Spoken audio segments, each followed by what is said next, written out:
Hello, and welcome to your Fairy God Mentor.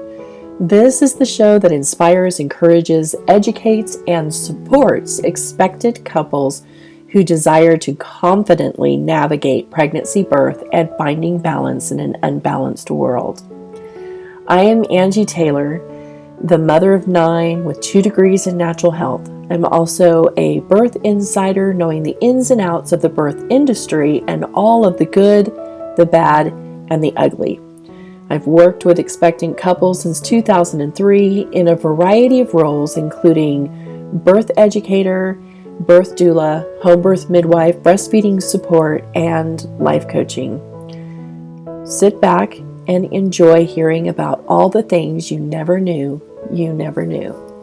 Today I interview Gail Janicola, who is a birth expert, founder of Moms on Top, and author of The Ultimate Birth Experience. Welcome to this week's episode of Your Fairy God Mentor.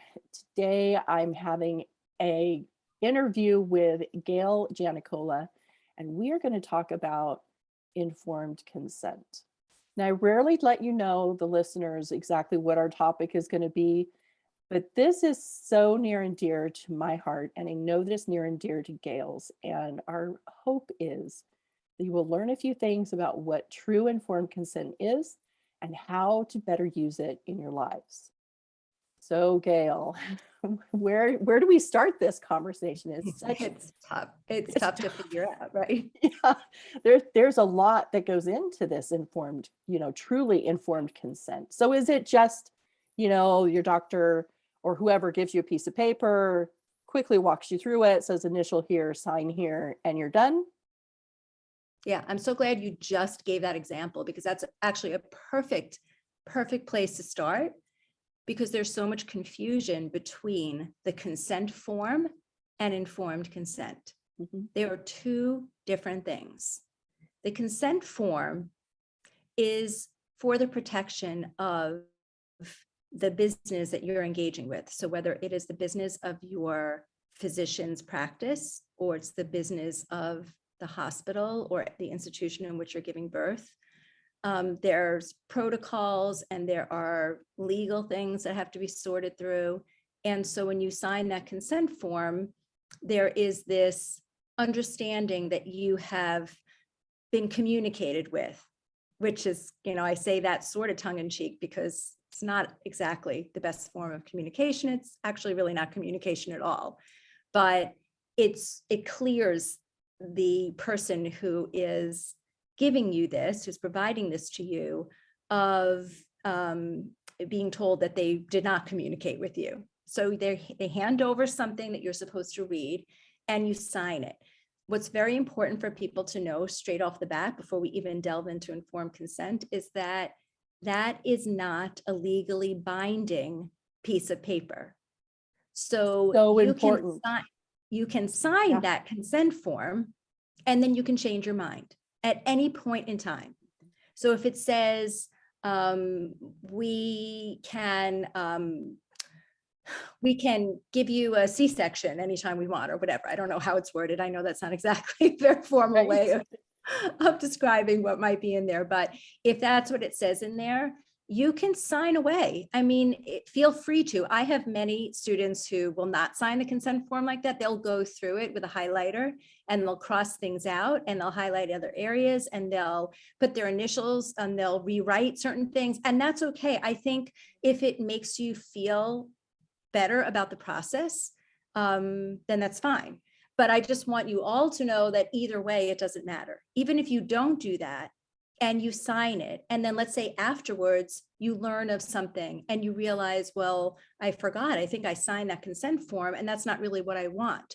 Or you're in the process of giving birth and something happens, which it always does, because you can't know in advance exactly how it's going to unfold, and you make a different decision in the moment. That's okay. You don't ever have to feel like because you signed that piece of paper, you cannot change your mind or make a different decision. Right. It's not setting it in stone, right? So you still have your free agency to change your mind, which is so important for everybody, but I think especially for the extremely vulnerable birthing woman to know that she can change her mind. Yeah, that it's not legally binding. I think we have so much fear and intimidation around this whole process. I know we're going to talk a little bit about this too, but the medical part of it, the whole interaction with healthcare professionals in general, and certainly during the pregnancy and birth experience, but also when it comes to especially giving birth in an institution, like when you're in a hospital setting, you're on someone else's territory and there are protocols, and it feels very much like you have to follow along by the letter. If somebody says this is how we do it, you must do it that way. So when you sign that consent form, it's almost like the nail in the coffin, or that's how we perceive it to be. It's like, okay, well, now I've signed, I've actually put my signature on something. So for sure, this is how it has to be. So Right. yeah, so I just want everyone to know that it is absolutely not legally binding, that you should not freak out about signing it. And you also shouldn't freak out in the moment where you decide that, you want to do things a little bit differently. And I do want to be realistic here. You might be confronted with somebody who says to you in the moment, oh, well, you signed the consent form. They might bring that up. And then you're like, well, wait a second. I just heard this podcast with Angie and Gail was saying that it wasn't legally binding. And now this person is saying that I have to because I signed it. People can say whatever they're going to say. And, people say things a lot of times when they're frustrated and things are not going the way that they want them to, and they're trying to force an issue or coerce or whatever it is, or just convince and think that this is the right way of doing it. And so it kind of instills that feeling in you like, oh my gosh, wait a second, maybe this is something that I have to do. So just long story short, let's kind of cut to the chase and keep this at top of mind, that this is not a legally binding document. Right, right. And I have heard stories, at least here in Oklahoma where I live, where there are some women who are being threatened with having child protective services called if the form isn't signed, or if they want to change their mind, and things like that. That is just another scare tactic. Yeah. Can they go through it? Absolutely. Do they have a leg to stand on? No. Well, that's, yeah. You And more know, to the point, of what we, want to go into with this whole idea of informed consent. Really, I think what the roots are of this conversation is really your treatment during this whole transformative experience of your life. And it is unlike anything else you will ever go through, although I believe that we should all be able to and should advocate for the treatment that we want to have, no matter what, whether we're planning a wedding or a vacation or buying a car or whatever. We should be treated kindly and with compassion. But certainly during this time, it is absolutely beyond essential that we expect a certain level of respect and kind treatment. So it kind of brings us to that part of the conversation about how what underlies all of this is this idea that we feel so coerced and we feel like it can't be a certain way. And that's kind of where I wanted to go with the whole informed consent conversation. absolutely. And I think it's really important for all of us to understand that when we don't know our rights, we don't have any. So that's why this conversation is so vitally important, for couples to understand that you have rights. You have the right to say no. It's really not much different than, a woman says yes to having sex and then she changes her mind. She has the right to change her mind. She has the right to say no. She has the right to expect him to respect her and to stop. It's no different than that when we're dealing in any situation, whether it is buying a car, getting it fixed, choosing a refrigerator, or giving birth. We have that right to change our minds. And we all get frustrated when people change their minds, but it's a fact of life. Yeah. Yeah. Mm-hmm. And that the mind can be changed even during the birthing process, which I think is really important. Yeah. I would go as far as to say, especially during the birthing process. Absolutely. Because absolutely. Not to go off on a whole different tangent about birth plans, but people will say, well, I can't write a birth plan because how can you plan a birth? And what I always say to that is you go through a planning process in everything in life, especially the most important parts of your life. But when you go through that planning process, there's never, or there should never be, this expectation of a guaranteed outcome in anything that you plan. You plan a wedding and you want to walk down the beach.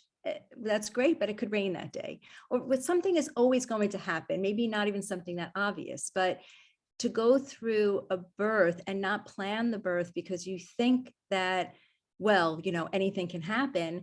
Yes, that is true. And so to the topic that we're talking about here, of course, you want to remember that circumstances can change and probably will change, like in every moment of your birth experience. Absolutely. So you Especially want to when, right. And it's a time in a woman's life when she's the most vulnerable, but she's also the most connected to her intuition. And so as she allows her intuition to take over and guide her process, it will direct her, and quite possibly into a different direction that she hadn't even considered would be a good place for her. Yeah. So it's important to have everybody on the same page. One of my recent frustrations has been with midwives and doulas and those who refer to themselves as birth keepers, completely ignoring the woman's intuition when she says, I feel like I need to be someplace else. She's receiving that intuition. And there is a question. Is it her intuition or is she just afraid? Well, if we don't know how to help her differentiate between the two, we have failed her. And should really just be listening to that part of her that is saying, I shouldn't be here. Yeah. Get me someplace else. And just support her in that, regardless of our own beliefs or even what she had said to us earlier she really wanted. If we don't even know if she's coming from a place of intuition or fear, it is better for us to transfer her to where she feels she needs to be than to try and force her to stay at home. So it's for me, that's the biggest part about true informed consent is that women understanding you're a fluid human being. We draw on our intuition more than men do. And a lot of women don't even realize that that's what they're drawing on.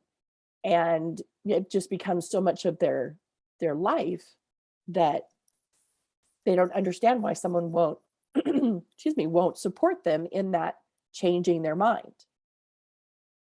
Right? So what does true informed consent look like? So we've determined it's not signing the form. Correct. So informed consent happens in the moment. So whenever anything is suggested, there has to be a discussion around it. And now this may seem very tedious and maybe unrealistic to certain practitioners, which is maybe why it is typically not something that is provided to us. It's not even like it depends on the practitioner. I mean, that is a big deal also. Some practitioners will be more able and willing to provide informed consent more, typically, but still not all the time, because this is what it looks like. It looks like if somebody is, let's say, going to come into your room, like the nurse when you first get to the hospital, and they are going to have a whole bunch of IV equipment with them because they're ready to start an IV for this new patient. It's on the checklist of things that they have to do. What we're used to is having the nurse come in and say, okay, I'm going to start your IV right now. That is the opposite of informed consent. There's no malintent here. I'm not bashing the nurse. I'm not saying that, maybe the majority of the people who come in to labor don't care. Maybe they haven't even thought about the IV. Maybe it's not a big deal. Maybe it's something that they actually need for whatever reason. So we're not trying to figure out if this is a good thing or not. That's not the point. But the point is how this is now presented to the patient / client / customer. So now you have this pregnant woman who is now in labor. She is maybe sitting on the bed waiting to see what is happening, and the nurse comes in, and what the nurse is supposed to do, if she's truly providing informed consent, is to say, hi, I'm here with some things to start an IV. These are the pros of having the IV or the benefits. These are the cons or the risks. And here are some alternatives. And by the way, here are the pros and cons of the alternatives. I mean, if you really want to be specific about informed consent, that should be included as well. And wait then for this person to let you know what their decision is. They're making an informed choice. So they can only consent to something if they have all of the information. So again, realistically, you and I both know, Angie, I've been in the education part of birth for a very, very long time. And I've also been a doula. So I totally get what that feels like too, to be in the moment with this person. And you can get a certain amount of information and education in the moment, and you should, because of informed consent, because of your rights to informed consent.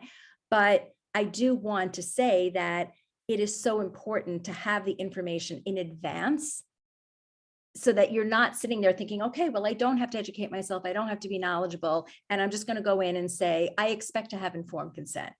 So I expect you to educate me right now on the pros and the cons and the alternatives and the pros and cons of the alternatives while I sit here in labor having contractions, right? So I don't want to paint this, unicorn and rainbow kind of situation. This is real life, and you need to, if you truly want to have the safest birth experience, you need to educate yourself before you ever have your first contraction. But the people who are providing this medical support for you, or any support, but in this case, medical, their job and your right is for them to provide you with what I just said: the benefits, the risks, the alternatives, and then the benefits and risks of the alternatives. Absolutely. And that's true in midwifery too, because I can't tell you how many midwives I've been a doula for their client, and they just talk about, well, we're going to induce you on X number of days, and we're going to use whatever it is. So I know some that are using cytotec. I know some that are using castor oil, others that sweep the membranes, and give no risks and benefits to having those done. So women go in and they're like, oh, I'm having a natural induction, and they don't understand that, cytotec is not a natural induction. Sweeping the membranes, there's great risk to that. The castor oil and anything else all lead to hyperstimulation of the uterus. 100% of them. There's no such thing as, and you and I know there's no such thing as a natural induction, because that's forcing something to happen before it's time for it to happen. So induction needs to be off the table unless absolutely medically necessary, and then it should happen in the hospital, in my opinion. That was one of the frustrating things for some of my clients, is they would hire me because they liked that I didn't do inductions, and then they would get close to 40 weeks, or they would get close to 42 weeks, and it's like, well, are you going to induce me? I don't induce. We follow along. We're doing the things where you're doing a biophysical profile. We're checking in with an OB. We're doing all the things. Everything is good, and we're just taking it from here, which is as it should be. But as women, we're not taught that. Yeah.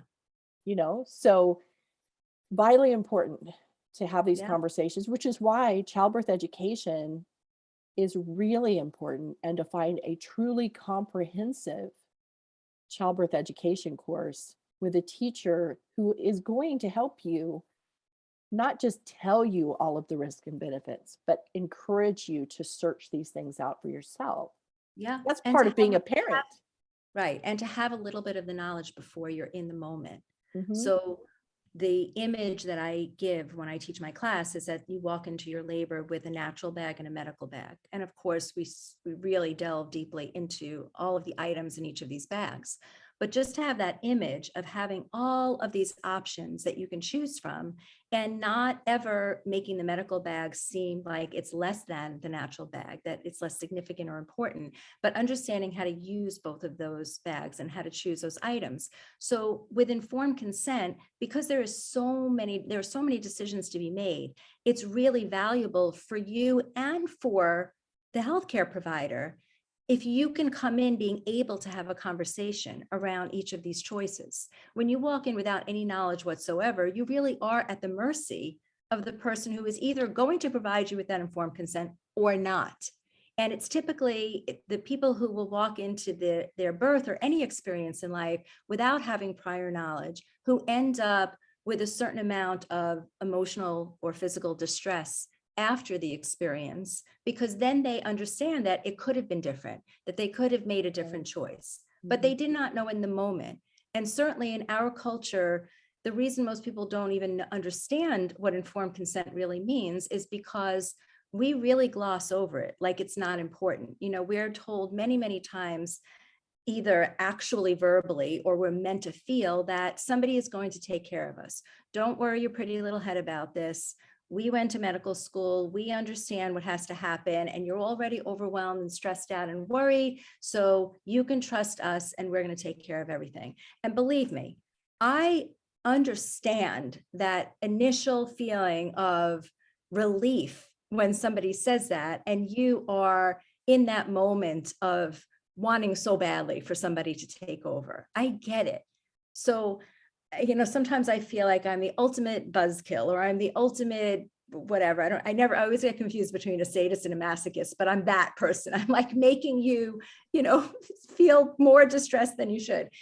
But the point is that you're going to go through this experience, and there will be a moment in time during the experience itself or in hindsight where you will have regret for not having had the conversation, for not having felt strong enough to advocate for what was important to you, for not being able to take that knowledge that, and this is why the knowledge is so important too, because let's use the example of the IV again. If you assume that you absolutely must have an IV for hydration in labor because you have heard or someone has told you that you cannot drink, you certainly can't eat, because then, you know, you're putting yourself in danger. And maybe they don't even go into details, but maybe you know some of the details or think you do that. Well, what if I end up having to have a C-section? What if I have general anesthesia? And, you know, you can't have general anesthesia if you have a full stomach, and you can't drink because then you'll vomit or whatever. So I have to have the IV. If you don't really know the evidence-based information, if you don't have that knowledge going into this, and somebody says to you, okay, we're going to start an IV right now, you're not expecting any sort of informed consent, because it's already been established. I don't even know, like, I don't want to say that you've been brainwashed. That's a little bit too dramatic, but it's already been, it's kind of like part of the fiber of our relationship with medical things. And I don't like to keep saying that, because birth doesn't have to be a medical event, but we do usually have medical providers supporting us. So even in the most routine interventions that take place, we have this assumption that this is just how it has to be. So when you have not sorted through the myths, when you don't really know accurate information, when you don't know what the evidence has shown, and unfortunately, I would say the majority of birth professionals out there who are caring for pregnant and birthing women, you can see that I'm hesitating because I'm really mincing words. I don't want to say the wrong thing, but for the most part, I can make a general statement and say that across the board, for the most part, we are not practicing evidence-based care in so many areas of I'm going to bring that up.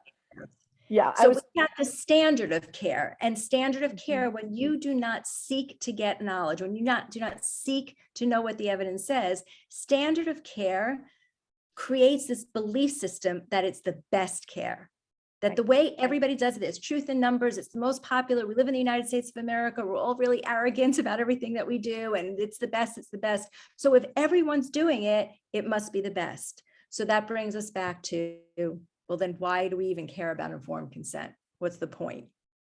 Right. Well, and I'm so glad that you talked about the evidence-based care. We're taught through TV shows and advertisements and all of that.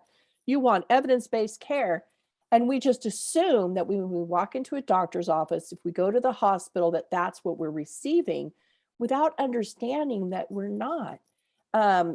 A few years ago, there was a study done on obstetricians. I don't know if you saw this, but it came out that 75% of what obstetricians do normally is not based in the evidence at all. it is 100% based on how they were taught and who taught them. It's so funny you just said it, like you said it so succinctly just now. It's essentially a summary of everything I was just trying to say in the last 5 minutes. Yeah, and it's like, so with my midwifery practice, the contract that couples would sign would include my list of what I would do and what I wouldn't do, my own personal practice guidelines. And a lot of times they would ask me, well, how come you don't check the cervix during pregnancy or even that much in birth unless she asks for it? And I would tell them it's not evidence-based. You can check a woman's cervix externally using your xiphoid process. The purple line for 76% of women is beneficial. And I said, and when you really understand birth and you've been around it as much as I have, I've been in birth since 2005, been supporting with lactation services since 2003. And sometimes I hear that number and I go, oh my gosh, it's been almost 20 years. But I've gotten really good at reading the birth process. And I tell them, I can walk into a room of a woman I've never met and you just stand quietly in the corner and listen to her while she's having contractions and when she's not having contractions. And I can tell you where she is in her birth process. The moment Pitocin is administered, that all goes out the window because it's all over the place. I can do my best. I can still offer comfort measures and all of that, but don't ask me how much longer. I don't know. But until that is administered, I can tell a couple, you're very close. Yeah. You know, she's coming in and out of transition. She's full on in transition. Or especially when she will say to me, I'm hungry. Is it okay if I eat? And then I'm really tired. Is this going to stop if I go to sleep? I'm just like, go ahead, let's get you fed and you take a nap.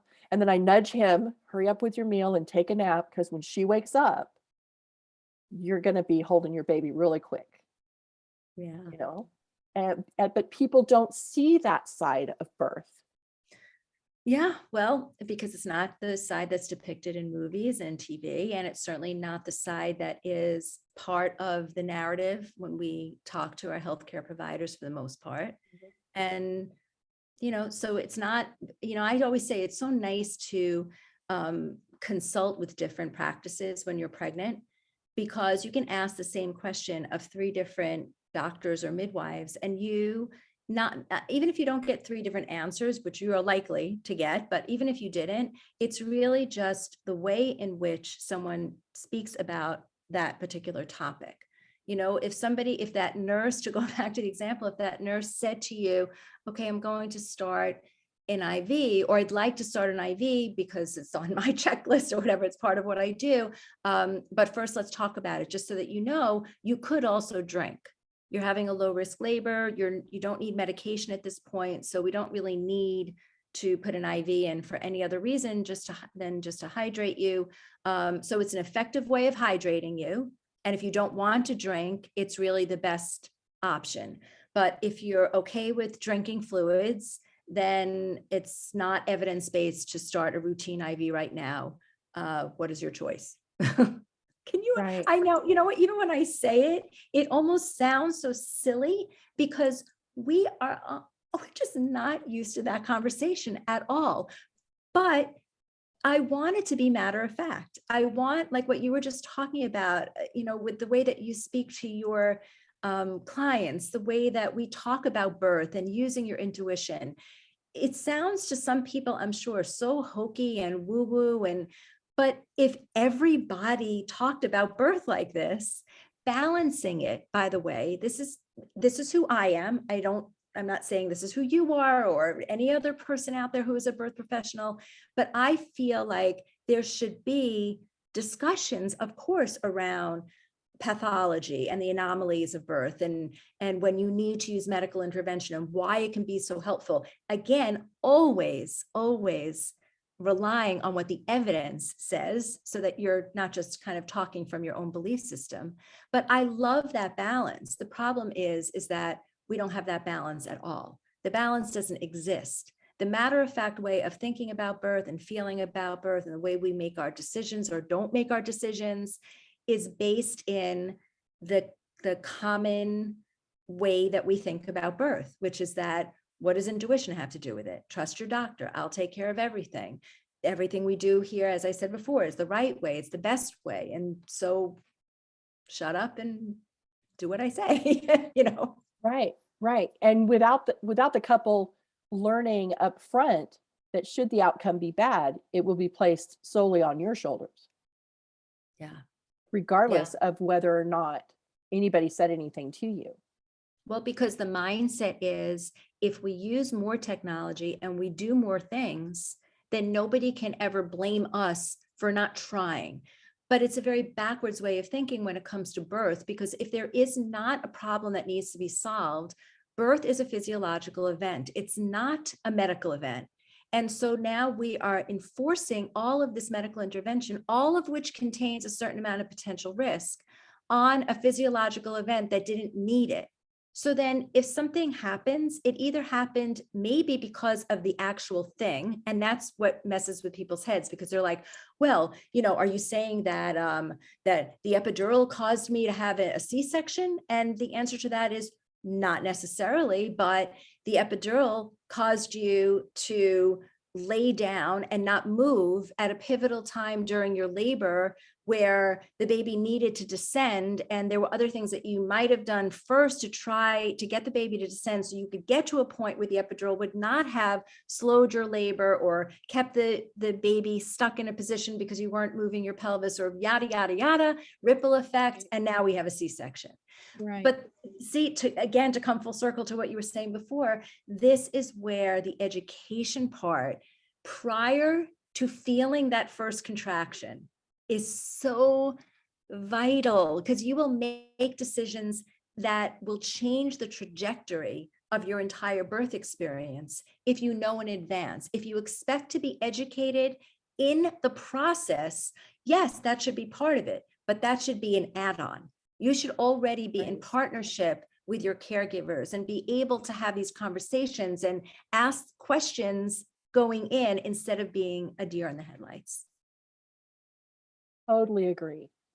I so completely agree with you. You know, the students that I taught are so totally different than when I talk to people who chose to not take a class whatsoever, or they were working with a physician that just didn't like all of the questions that came at them when their patients were taking a class. I know of that, Angie. Do you understand that?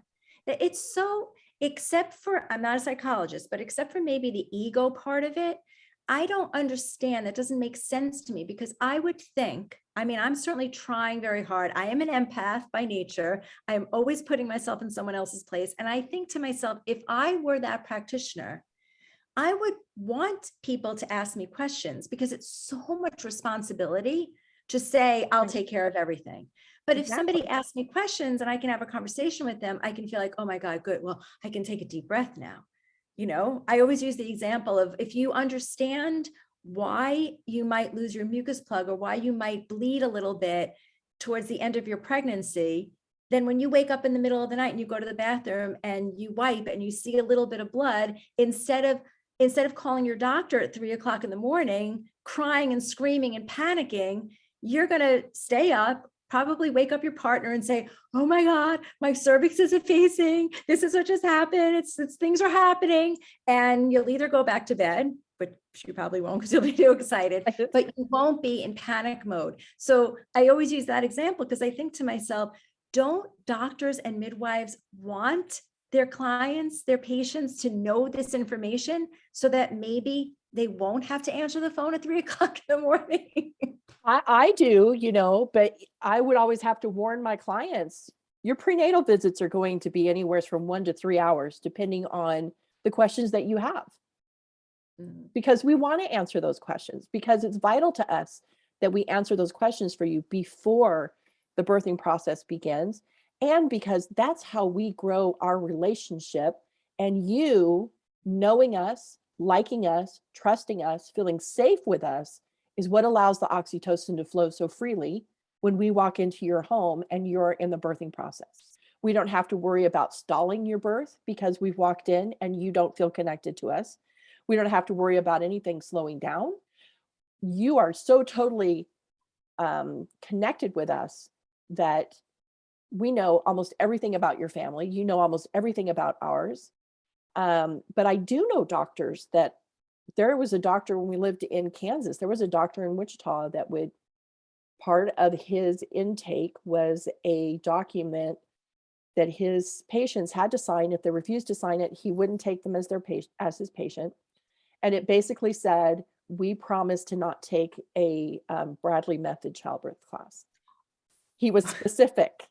He was very specific. And I did have some of his doctor who come he in. he either felt like, he needed to have complete control, which I guess I understand that. I mean, I like to have control too, but to a point. Yeah. But he didn't see the benefits of having an educated patient. And he also probably was burned in the past. Maybe he had, that's another thing. Like, I just want to say this in case any practitioners are listening. I get that when people start to become informed and they have a lot of information and they see that maybe things are not being there, but we're not really practicing evidence-based care. I can see where it starts, besides having like all those aha moments, it starts to make you feel like, oh, wait a second. And you become like a little skeptical, a little cynical. And again, this is a conversation I have all the time because I know it's going to happen. But the conversation is, do not go in with guns blazing. Never go in aggressively to have a conversation. Don't make any assumptions. And yes, this is the culture in which we live, and it's where you have to work through having these conversations and planning the birth that you want to have. But you can gain support, even if it's not the common way that things are being done, and it's what's making sense for you. You can still get what you want, but you have to ask for support. You have to discuss it in a certain manner that is not going to make your practitioner feel like you're going in there asking them to sign in blood, here's my contract, here's my birth plans, sign it away, Right. So I think that's, unfortunately, along the way, historically, that's what has happened. And so I understand why certain healthcare providers feel very reticent to work with people who, I don't know, whether it's they've taken a Bradley class or they've taken a childbirth class where they're asking a lot of questions. I understand that. I understand it. I do too. And I've talked with a number of obstetricians and family practice doctors when I've got a client who would really like to experience dual care, and they're not sure how to approach how do I approach the conversation? I was like, well, I had one woman, it was her family practice doctor she wanted to be do dual care with. He was the doctor who delivered her when she was born. And so I was like, you have a better relationship with him already. Make sure he's got all of my contact information. Let him know that he's invited to contact me with any questions. I am open for conversation. I'm also okay with him and I just sending information through you. So whichever works best for him.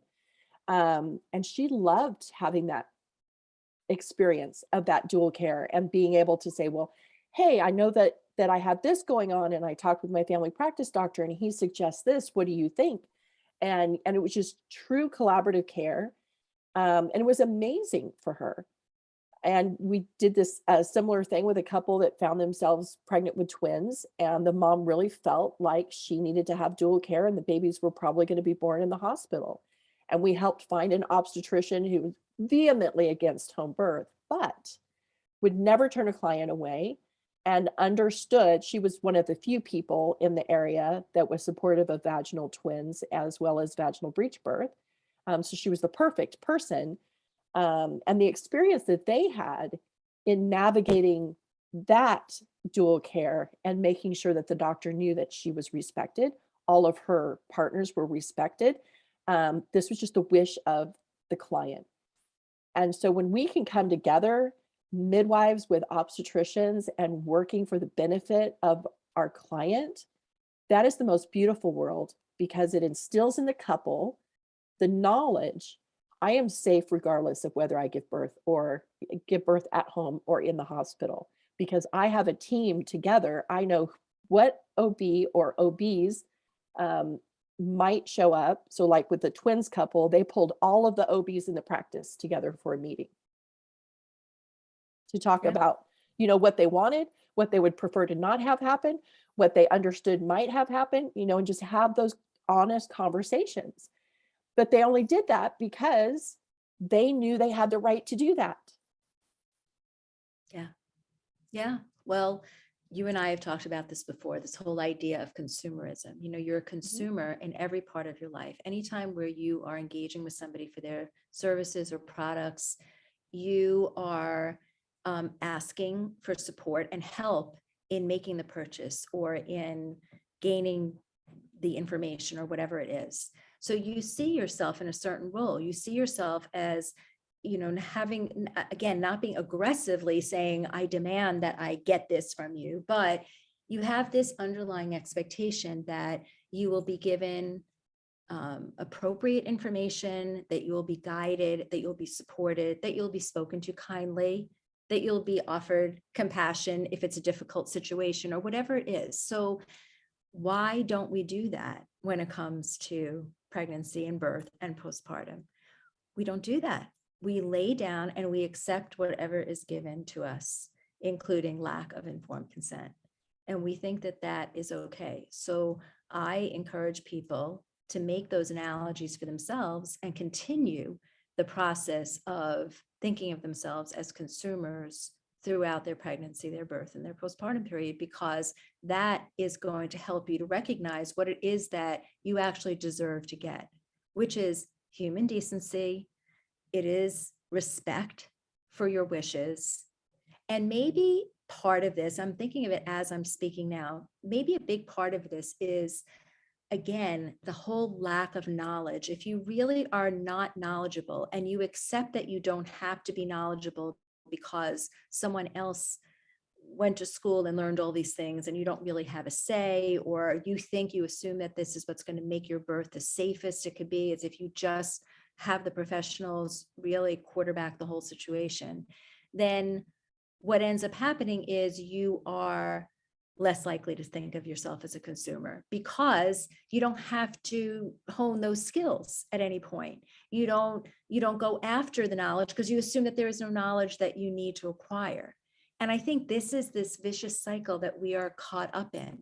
If somebody could just, hopefully me and you and others out there could shake the world of birthing people and say to them, you are a consumer. It's like, if you imagine you're going to plan a vacation right now. Are you going to go online and whatever website you go to, if the website says, oh, we have one choice, this is it, and this is the time when you can go, are we going to stay on that website and say, oh, awesome, great, okay, where do I sign? Oh, let me give you my credit card. We'd think that was insane. We'd be like, where are our choices? And this doesn't work for me. And can't I, whatever. So we would seek out maybe a travel agent to help us, or if we're planning a wedding, a party planner, or when we go to even buy a car, don't we walk in with a little bit of information? We don't just assume, yes, we assume that the person who's going to sell us the car is super knowledgeable about the cars in the showroom, and that they're going to be able to tell us about every single distinction, and they'll guide us, if they'll listen to us. But that's what we expect. We expect that they're going to ask us questions and say, tell us about your family, tell us about your needs, how many miles do you need every year, right? We're individuals. But when it comes to birth, we're like just lumped into one category. Right. Crazy. Right. Well, there's also seems to be this concept that I'm just a pregnant woman and I don't get to have access to all of the textbooks regarding pregnancy and birth. That knowledge doesn't get to be owned by me. It can only be owned by an obstetrician or a family practice doctor, or a midwife. And a doula gets to know a little bit, and all of that. But I don't have the right to that. And I've been changing that slowly. I've been encouraging couples, go to a neonatal resuscitation class, learn all about it. Go to a breech class. There's workshops happening everywhere now, thanks to Dr. Stu and Fishbein and Dr. Rita Fries. And just the knowledge that is out there that we all have access to.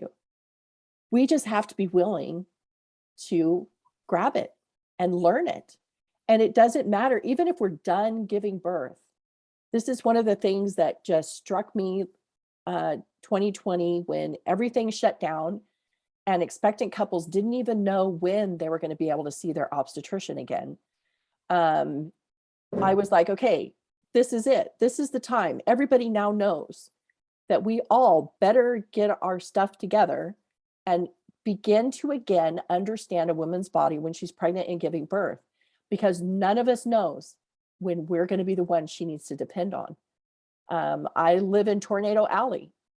I have no idea when a tornado is going to come through and a woman is going to go into labor from the stress of it all.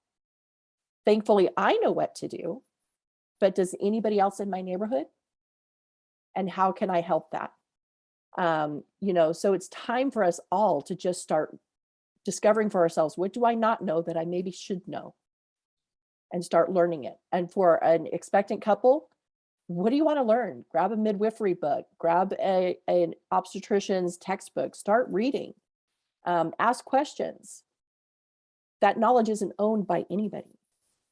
I have like a favorite story. It's such a favorite of mine that I actually included it somewhere in my book in reference to something like this, about this idea that we haven't gone to medical school, so we can't ask questions. Like, we're not doctors, we're not midwives, we don't have this information.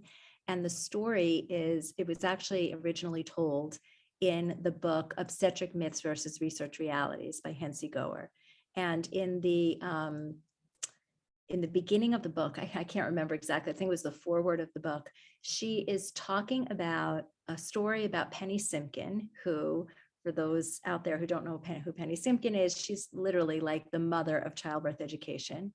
And she was giving some kind of informational speech or lecture or whatever at a symposium for anesthesiologists, and it was on epidurals. She was talking, it wasn't about the medical parts of epidurals necessarily, but it was about epidurals. It was about the pros and cons or whatever she was talking about. And she was actually,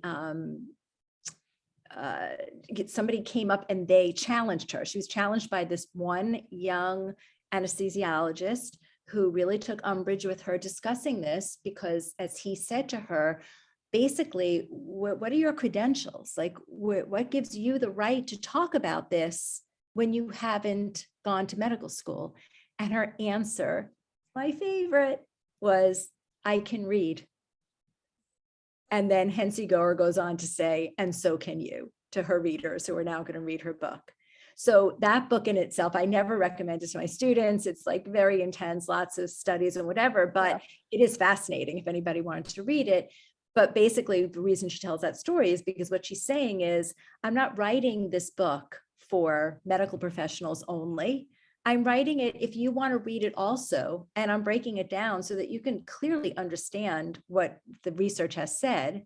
And the reason that you can do that is not because you have a degree or initials after your name, but because you can read. You can read, you can understand. If you don't understand something, you can still read it and then ask questions or research it further. So, oh gosh, I could so go off on this because it reminds me of like even, vaccinating children, and that there's a whole vaccine schedule. And this is not a conversation about vaccines at all. I don't want to go down any rabbit holes here, but this idea that we follow a schedule to mass vaccinate, to make sure that the most children are getting vaccines. And so I remember asking my pediatrician with my third child, can I space them out? Like whatever questions I was asking, a whole bunch of questions, I had asked that question.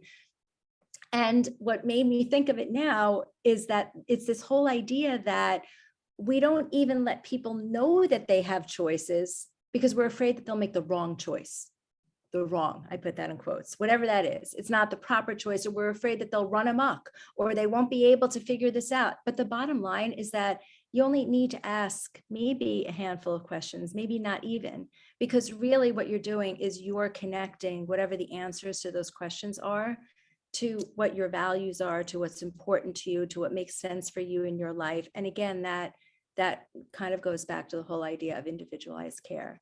Why don't we let people have our respect? You know, as doulas, as childbirth educators, as a midwife yourself, I know that this is what we are offering because we believe in it, because it is the right thing to do. It is the human way of interacting. But unfortunately, we don't see that very often. We don't see people being given that ability to make those connections for themselves and come up with the choices, the options, the decisions, the avenues that they want to follow that make the most sense for them. Of course, I'm just going to add this exclamation point in case, because I know so many times I'll talk and people will argue from extremes. So I'll try to kind of cut that off at the pass and say, of course, if there's a medical emergency, if there is a crisis, if there is some devastation that is unfolding before you, then yes, there are times where you have to just say, I need help and tell me what to do. And I would hope that we are able to create that balance. But that also goes back to working with the right people and the people who will create that balance for you, help you to create that, keep perspective, all of that. That's so important. Absolutely. Absolutely. And that with my last child, who's going to be 14 this year, I had multiple blood clots found in both lungs at 28 weeks gestation as I was traveling from Kansas to Arizona. And, you know, when I got through all of that and having 5 different doctors tell me you're an anomaly, we don't know what we're doing, we're letting you know up front, this is what our plan is. We have no idea if it's going to work because women who experience this during pregnancy typically don't live. And I'm thinking, okay, well, I am alive, so let's focus on that. But at the same time, as I got through that experience, I remember telling my husband, I can't imagine going through what I just experienced without knowing what I know. Yeah. It was It's the because I opposite. knew, exactly, it's because I knew what I knew. I could stay calm. I could Yeah. feel peace and not go into the chaos and fear that could very well have cost me my life and the life of my son. So yeah, we want people to come from a place of education, of understand and having most of their questions answered before the first contraction is really important. And I do think it's important for listeners to know that there are doctors waking up to this gap in what true informed consent is. And there is an organization that has been formed. Dr. Stu Fishbein, I believe, helped to bring it about, but I don't know for sure. But and it's all about what is true informed consent, and it's physicians coming together to ask questions such as, why is it that a terminally ill cancer patient can say no to treatment, but a pregnant woman can't? We take her to court and force the issue. So what is the issue here? What are we afraid of? And how do we change this and make it better? And the only reason that it has come about is because we do now have obstetricians who have lost their hospital privileges because they refuse to stop doing vaginal breech and stop doing vaginal twins and other things because they decided to choose their patient over the hospital. And so now they're turning and helping midwives and their patients. So the tides are turning. It's just, we're on a very big ship like the Titanic, and it takes a lot to turn the ship. And it doesn't mean that it has to turn all the way around. We don't need to do a 180, but we do need to turn. The things that are happening in a lot of cases are just unacceptable. And we tell women, well, your goal is healthy mother, healthy baby, without explaining to her what that means. And that if that means that you're walking out of the hospital and you're feeling sexually assaulted, you're not healthy. And your baby's picking up on that. So your baby is not healthy. So we cannot just see you as, well, nobody died, therefore we have a healthy mother and a healthy baby leaving, yay for us. But if she's not emotionally whole, she's not healthy. And we need to make sure that we catch those moms and can help support them and lift them and help them process what just happened to them so that they can acknowledge it wasn't their fault. Yeah, agreed. Agreed.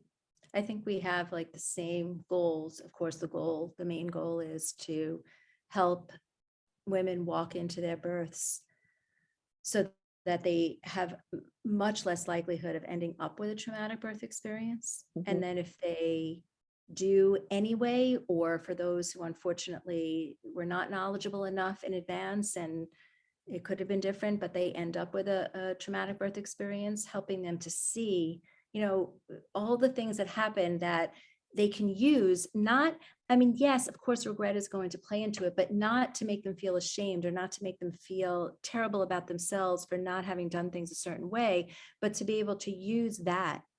Everything is a lesson, right? Every experience is a lesson, but to be able to use it going forward, because truly everything that we're talking about today, Angie, this is how I feel.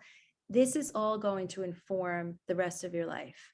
Whatever we do, however we as birth professionals help people go through their birth experiences, and whatever we do as birthing people going through this birth experience, every part of that is going to influence our transition into being parents, which to me, really, if I am going to order this, is at the very, very top of the list of how you create a beautiful life and make the most impact on the world. But in every part of our lives, all of our interactions with healthcare workers, our interactions with other people in general, how to hone the skills of advocacy and communication with our partners, with our coworkers. So it is just it's a major, major domino effect. If we can get it right, it's really amazing. So if we can hold on to that, whether there's trauma or not, whatever we gain from the experience is really going to be incredibly influential. I wholeheartedly agree. So, Gail, is there anything that you're currently offering at your website for people that want more information about what we've been talking about, or anything that you've got coming up, classes or, Well, I just want to say that just like I talk about individualized care in the medical part of birth, everything that I do is individualized. So of course I have very specific offers for people, because it just makes it easier to make a choice. But I always not only offer, but encourage people to reach out. You can just literally click the contact button on my website, but to reach out, to create a time and a space for us to talk. And there is no assumption that you're going to go ahead and register for something or purchase anything. I would like to have my legacy be that I was like the ultimate resource. I'm lovingly and affectionately called the mommy mentor. That is not a name I gave myself. It has come from being a mom for many, many years. So I guess, wisdom is helpful in this respect, even though when you look in the mirror, you don't love the wrinkles that you see. So I will take it and just say that that is what I'm here for. I'm here to just offer myself as a resource and as somebody who can offer some information and whatever is needed. But I also often give classes. I have a free class coming up on the topic of how to avoid an episiotomy and decrease the risk of tearing. That's coming up on January 18th. I don't know if your listeners will be hearing this before then. All of my information is almost constantly being given on Instagram, and it's just my name at Gail Janicola. So you can find out all the things that I do. I run a Peanut, which is an app, a Peanut pod every single week. And these are all free resources. So hopefully people will take advantage because it's there, it's right there. Oh, I'm so glad. So glad to hear all of that. And I'm so grateful that you were able to join me today for this interview, and wish you the best as you and I both go forward in the world with common goals for birthing couples, and helping to clean up the mess that's been made and make things better for the tiny humans that are coming into the world. So thank you, Gail, for coming. Yeah, I so appreciate this, Angie. It's been amazing. Thank you so much for listening to today's episode. To learn more about me, your fairy god mentor, simply go to angietaylorfairygodmentor.com.